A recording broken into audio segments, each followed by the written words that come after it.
de volta aqui no estúdio Bet Online ao vivo e agora eu recebo aqui para um bate-papo a Juliana Postigo Amorina Borges.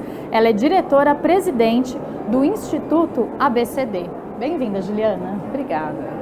Queria que a gente começasse com você apresentando o Instituto para a nossa audiência. Ótimo.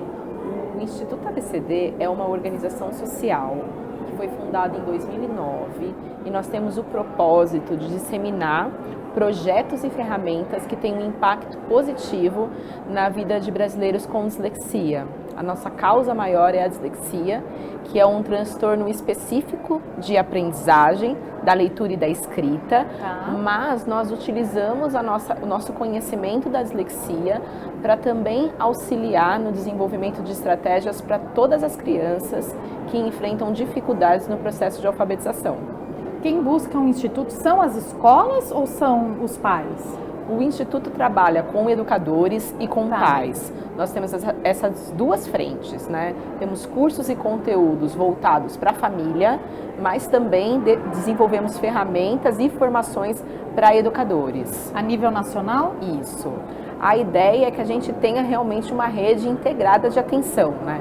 Como estamos falando de crianças e adolescentes, essa integração entre a família e a escola é fundamental para que eles possam se desenvolver. Olha, o tema central aqui da Bet Brasil é Co-criando a educação do futuro. O que significa isso para você? Eu penso que a educação do futuro, ela não vai ser criada sozinha. A gente realmente vai ter que sentar enquanto sociedade civil organizada, as escolas, as famílias vão precisar trabalhar juntos para a gente identificar quais são as necessidades e as mudanças necessárias para que a nossa educação hoje se torne uma educação melhor no futuro. Então, essa ideia de co-criar, eu imagino que é ter diferentes autores, né, que trabalham com essa causa e envolvidos nesse processo. Isso seriam os gestores, professores, pais e alunos? Isso. Imagino que não só os atores que estão dentro da escola, como gestores e professores, mas a sociedade civil mesmo, os pais que fazem parte também da comunidade escolar, né, que criam e conhecem as necessidades de seus filhos, as próprias crianças e adolescentes, né? A gente pensa muitas vezes que só os adultos podem contribuir, mas são eles que estão recebendo a educação, então eles podem dizer o que eles precisam naquele momento, o que faz mais sentido e principalmente quais são as estratégias que melhor se adaptam a essa nova geração.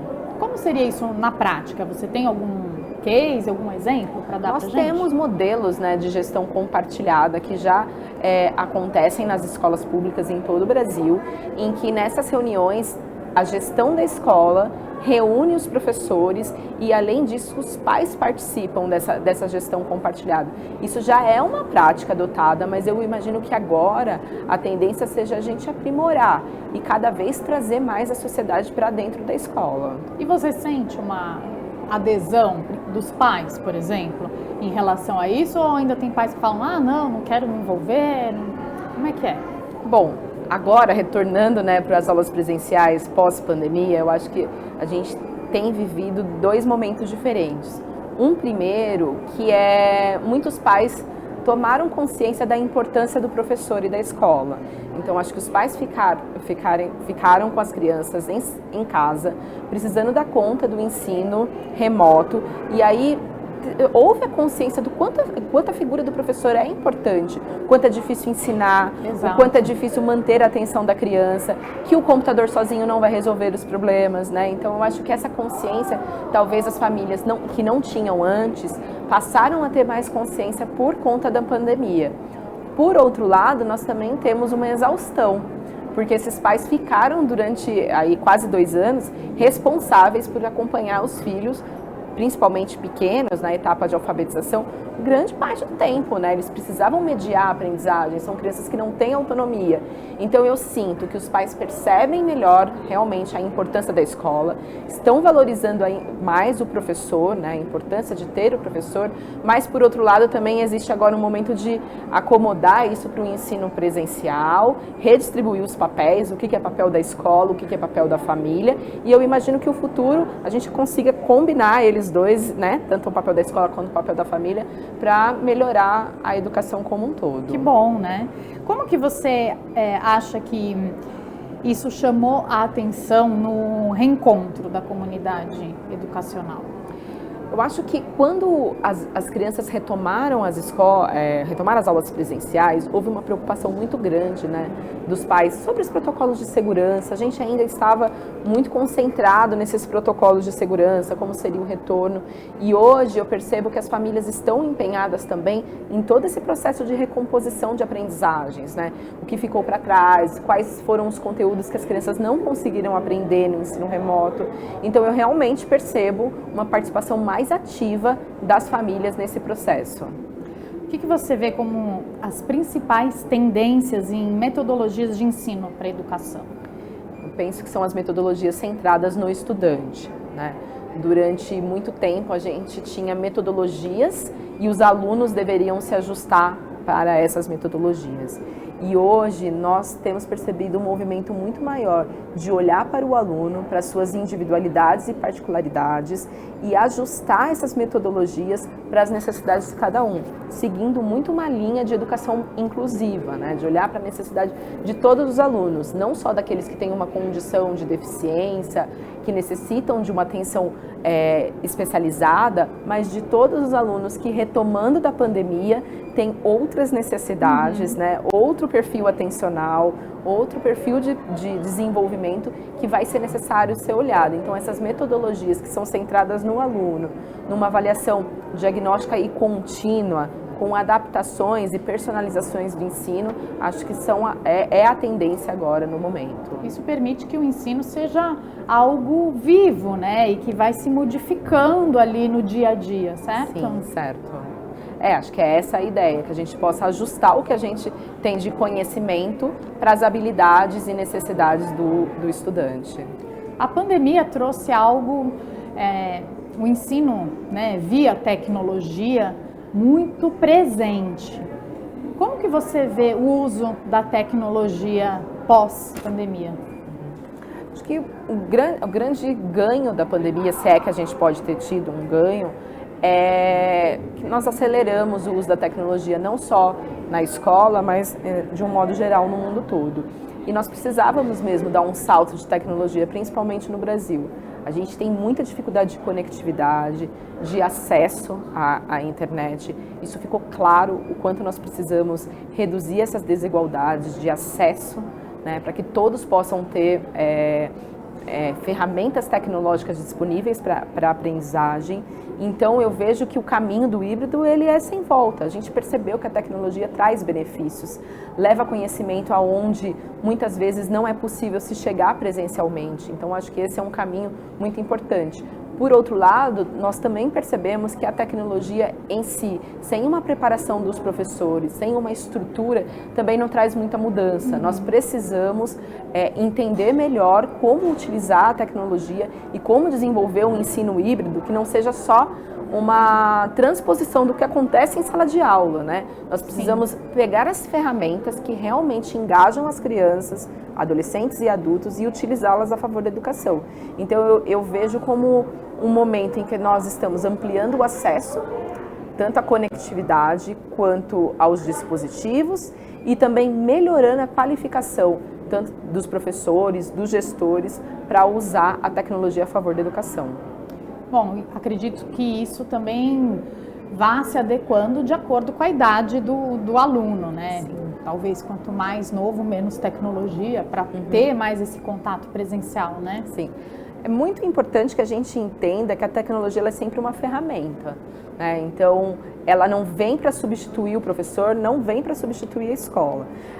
Quando a gente tem crianças pequenas em etapa de alfabetização, entre os 6 e 7 anos, elas não têm autonomia para usar a tecnologia sozinha, elas não têm um tempo de atenção, né, suficiente ali no desenvolvimento neuropsicológico delas para ficar um tempo muito longo atento à tela, e elas precisam de interações para esse desenvolvimento, interações humanas, interações com o meio ambiente, para que esse desenvolvimento seja completo. Então, o ideal é que nós, enquanto adultos e educadores, consigamos analisar as tecnologias e ajustá-las para cada perfil. Sim. E para cada faixa etária. Juliana, você fez uma palestra aqui na BET Brasil, né? Qual que foi o tema da sua palestra? Na verdade, a gente falou sobre como buscar apoio para a educação inclusiva e o meu foco foi na etapa de alfabetização. Conta um pouquinho, assim, lógico que não vai replicar a palestra inteira aqui, mas um pouco do conteúdo que você comentou por lá e como foi a receptividade também do público. Sim. Em relação à inclusão, nós temos discutido muito que um dos papéis principais da educação inclusiva é conseguir olhar para todos os alunos, não só aqueles que têm uma condição de deficiência diagnosticada, mas para os alunos que têm ficado para trás por questões de desigualdades socioeconômicas, raciais, culturais. Então a ideia, quando a gente pensa na tecnologia como uma aliada nesse processo de inclusão, é utilizar ferramentas que facilitam o trabalho do professor. No Instituto ABCD, na organização em que eu atuo, nós desenvolvemos um aplicativo que chama EduEdu. O EduEdu é um aplicativo que tem o objetivo de favorecer a inclusão de crianças com dificuldades de leitura e escrita. Então, por meio de uma ferramenta que os pais ou os professores podem baixar gratuitamente no próprio celular, o EduEdu faz uma avaliação diagnóstica das habilidades, conhecimentos e necessidades dessa criança, e a partir dessa avaliação diagnóstica ele desenha um programa de recomposição da aprendizagem, de recuperação dessa aprendizagem personalizado, que vai atender a necessidade daquela criança naquele momento. Então a criança vai receber atividades para fazer no próprio celular, mas como nós estamos numa faixa etária entre 6, na verdade entre 4 e 9 anos, né, nesse período total de alfabetização, o EduEdu também fornece atividades para imprimir que a família ou a escola pode fazer com a criança no papel. E a ideia é que o EduEdu também faz um monitoramento da aprendizagem. Então, depois de algum tempo fazendo as atividades que foram disponibilizadas, a criança volta para o aplicativo para a etapa de avaliação, para a gente verificar quais foram as áreas que ela avançou no conhecimento e quais são as áreas que eventualmente ela ainda precisa de apoio. E aí a gente faz uma nova personalização do ensino e ela recebe novas atividades para aquele perfil de aprendizagem atual. Então, dentro do modelo da inclusão, é olhar o indivíduo e as suas necessidades. E para o professor, para os gestores, a solução permite avaliar essas crianças de uma maneira mais rápida, econômica e personalizar esse ensino que, em geral, se o professor precisar fazer isso manualmente para cada um dos alunos, ele vai demandar um tempo muito maior. Entendi. E precisar desenvolver as atividades para cada um dos alunos, isso também pode demandar um tempo maior desse educador. A demanda desse aplicativo, você sente que é mais os pais que baixam o aplicativo e estão lá no dia a dia com seus filhos, coordenando as atividades, ou vem uma demanda do professor que indica para o pai? Nós estamos agora bem num período de transição, porque as crianças estavam em casa. Então, a maioria das pessoas que utilizavam o EduEdu eram as famílias, porque elas estavam com as crianças fazendo esse apoio num período de alfabetização. Mas agora, as crianças estão de volta nas escolas e os professores têm sentido a dificuldade que foi para essas crianças que estavam no período inicial de alfabetização ficar sem o ensino presencial. Então agora os professores são o nosso maior público que tem utilizado o EduEdu para auxiliar essas crianças no processo de alfabetização. E aí o EduEdu permite que uma mesma criança seja vista pelo pai e pelo professor. Então ele pode criar, né, essa trilha de aprendizagem e praticar as atividades tanto em casa quanto na escola. Vocês oferecem algum acompanhamento, algum direcionamento no sentido da inclusão para as outras crianças da sala de aula que precisam incluir aquele aluno? Porque às vezes eu vejo às vezes a inclusão muito voltada para a criança que precisa ser incluída, mas não ao redor, né? Então, existe uma preparação para essas outras crianças? Como é que é? Na verdade, a gente entende todo o processo de inclusão como um processo que envolve todos os atores, tanto os educadores, quanto os alunos. Então, a Legal. educação, né, ter uma criança com dificuldade em sala de aula, permite que o professor amplie o seu olhar e olhe para todos os alunos de maneira diferenciada. Porque, independente, né, de ter uma condição, toda criança tem uma necessidade diferente. Sim. Nós, enquanto adultos, sabemos que as nossas necessidades são diferentes. Às vezes, a gente troca de ambiente, a nossa necessidade é diferente. Então, hoje eu posso estar me comunicando bem aqui, mas se, por exemplo, eu for por uma palestra e eles estão falando numa língua que eu não entendo, eu vou precisar de um fone de ouvido. Então, eu não sou uma pessoa que tem deficiência, mas eu preciso daquele apoio. Entendi. Então, ao a gente conseguir enxergar o indivíduo como um ser único e diversificar as estratégias para essa criança, todas as outras crianças também vão ser beneficiadas dentro da sala de aula. Muito legal.